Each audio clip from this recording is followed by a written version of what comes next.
반갑습니다 여러분. 닥터 부메랑입니다. 저는 오늘 집 근처에 있는 공원에 잠깐 나왔습니다.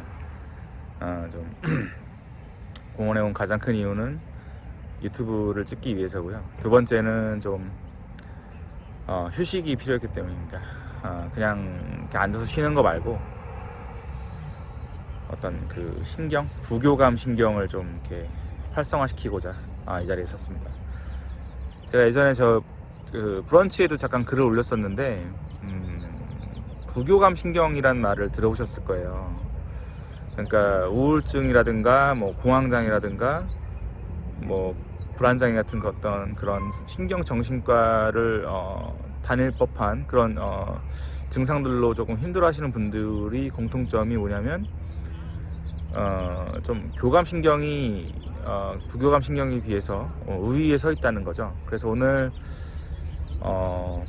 이 자리에서 그럼 어떻게 하면 부교감 신경을 다시 올려서 그 둘의 균형을 맞출 것인가, 이거에 대해서 조금 이야기를 나눠볼까 합니다. 그러니까 아시는 분들은 아시겠지만 이제 간단히 설명드리면, 그러니까 뭐 우울증이나 공황장애 때문에 힘들어하시는 분들이 신경정신과에 내방하시면 처음에 뭐 설문지도 작성하고 간단한 테스트 같은 거, 그죠? 그리고 심리 검사를 할 때도 있고, 또 이제 대부분의 경우에 손가락 끝에 뭐 이렇게 전극 같은 걸 꽂고, 그죠? 집게 같은 거, 그리고 이제 그걸 검사하죠. 그게 뭐냐면은 심박 변이도 검사라는 거예요. 심박 변이도 검사가 뭐냐면은 그게 가장 큰 목적은 이제 이 사람이 교감 신경과 부교감 신경이 얼마나 좀 균형이 깨져 있는지를 보고 싶은 겁니다. 그러니까 교감 신경은 그러니까 사람 몸에 아드레날린 그 호르몬 농도를 높여서 뭔가 이렇게 흥분하거나 집중하고 뭔가를 막 집중해서 할 수 있는 그런 상태를 만들어줍니다. 반면에 부교감 신경은 아세틸콜린이라는 호르몬을 분비시켜서 조금 이제 안정적이고 릴렉스되는 상태를 만드는 거예요. 그래서 아세틸콜린을 통해서 수면을 수면 모드가 되기도 하고요. 잠을 좀 편하게 자거나 진정되거나 또 이제 소화가 잘 되거나, 그죠? 그런 그러니까 좀 안정적일 때 잘 할 수 있는 것들, 그런 거를 좀 도와주는 상황이 되는 겁니다. 그래서 그러니까 자동차로 비유하면은 이제 그 교감 신경은 엑셀레이터 같은 역할이고요. 가속 페달 밟아서 쫙 가는 거, 그죠? 그리고 부교감 신경은 약간 브레이크, 감속을 시켜서 좀 진정시키고 잠깐 정지하고 좀 쉬게끔 하는 거, 이런 역할입니다. 그러니까 이제 그게 둘 다 사실 사람 삶에서 필요한데, 그러니까 현대인들은 아무래도 좀 이제 바쁘고 좀 이제 뭔가 이루어야 될, 성취해야 될 것도 많고, 항상 이렇게 좀 뇌나 몸이 이렇게 진정 상태에 있는 그런 시간이 많이 줄어들죠. 그래서 이제 그게 좀 균형이 깨지는 경우가 많아요. 그래서 꼭 이제 우울증이나 뭐 그런 공황장애 같은 어떤 그 증세가 없는 분들이어도 이게 굉장히 깨진 분들이 많으세요. 그래서 이제 그러니까 이런 거에 대한 이제 이슈, 그래서 이제 사람들이 그러면은 이제 물어보죠. 그러면 부교감 신경을 다시 이제 활성화시켜서 둘의 균형을 맞추려면은 어떻게 해야 되냐. 그러니까 일반적으로 건강한 분들의 경우에는 이게 완전히 5대5로 균형이 맞춰 있지는 않아요. 그러니까 심박 변이도 검사하면은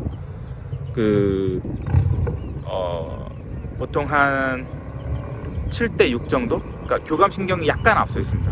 건강하신 분들도. 근데 만약에 좀 이게 오랫동안 뭐 우울증이라든가 좀 뭐 불안장애 같은 걸로 좀 힘겨워하신 분들의 경우는 요게 좀 교감 신경이 많이 위로 올라와 있어요. 그래서 뭐 8대5라든가 또 그 이상으로. 그러면 이걸 어떻게 하면 좀 균형을 맞출 수 있을까요? 많은 방법이 있지만 제가 오늘 몇 가지 준비한 내용에 대해서 가볍게 살펴보도록 하겠습니다. 일단 첫 번째 가장 좋은 방법은 요가입니다. 요가. 그러니까 요가가 가장 좋은 건 뭐냐면, 우리들이 안 쓰는 관절과 근육을 쓰게 하고, 또 그런 동작을 취하면서 깊은 호흡을 유도하잖아요. 심호흡을, 그죠? 그러니까 그러니까 그런 경험 있잖아요. 다들 뭐 좀 긴장되거나 공포스럽거나 좀 이렇게 불편한 상황에서는 공통적으로 우리가 어떤 반응이 일어나죠? 어떻게 숨이 막 이렇게 막 이렇게 멈추잖아요, 그죠? 뭐 갑자기 귀신 같은 걸 봤다거나 밤에 뭐 뭐랄까 자동차 운전하다가 갑자기 뭐 급정거를 한다거나 하죠. 이런 상황에는 숨이 그 순간 멎죠, 그죠? 그러니까 숨이 이렇게 얕아지고 되게 그렇게 돼요. 스트레스가 많은 상황에서는. 그래서 계속 이렇게 심호흡을 하라고 하잖아요. 놀란 사람이라든가 뭐 어디 부상을 당하거나 이런 경우에. 그래서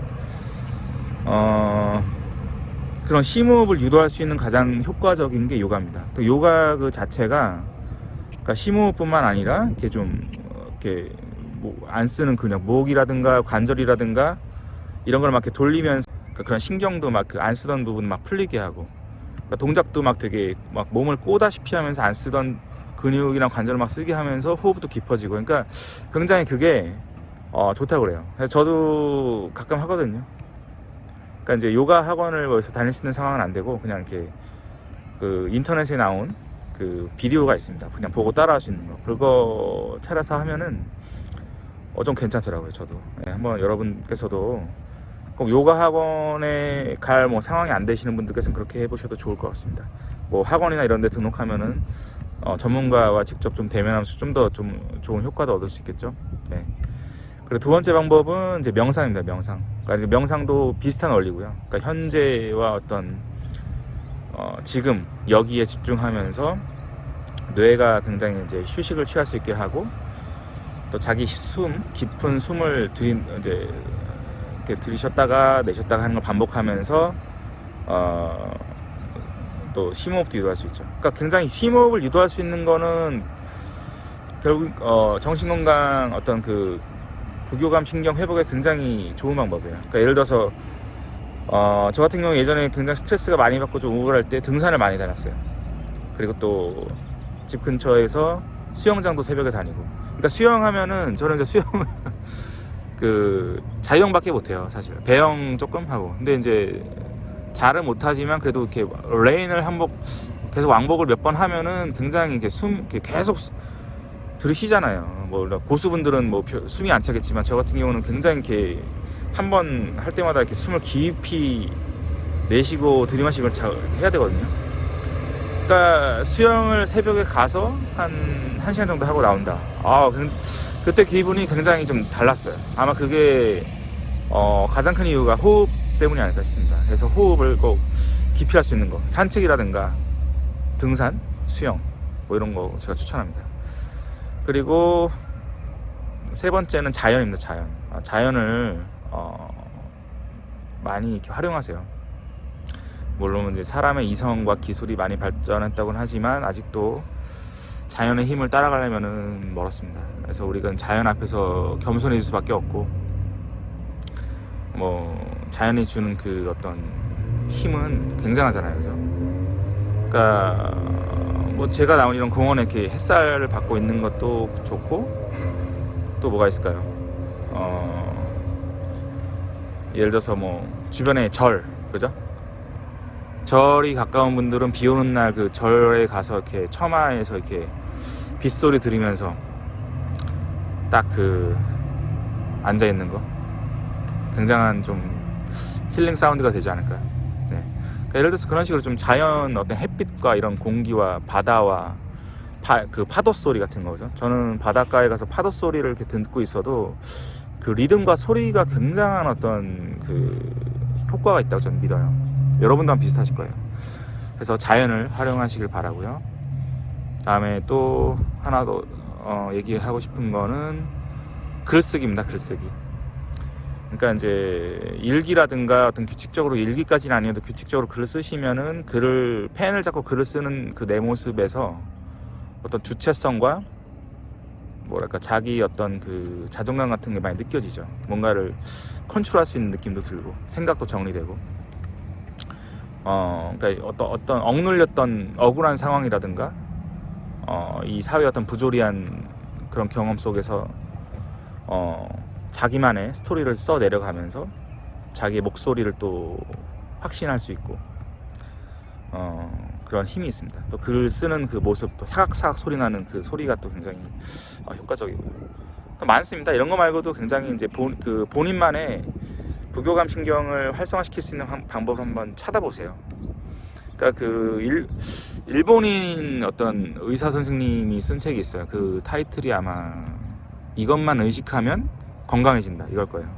그 책을 예전에 저도 읽었었는데 그게 다 부교감 신경 전문가예요, 그분이. 근데 굉장히 많아요, 사례가.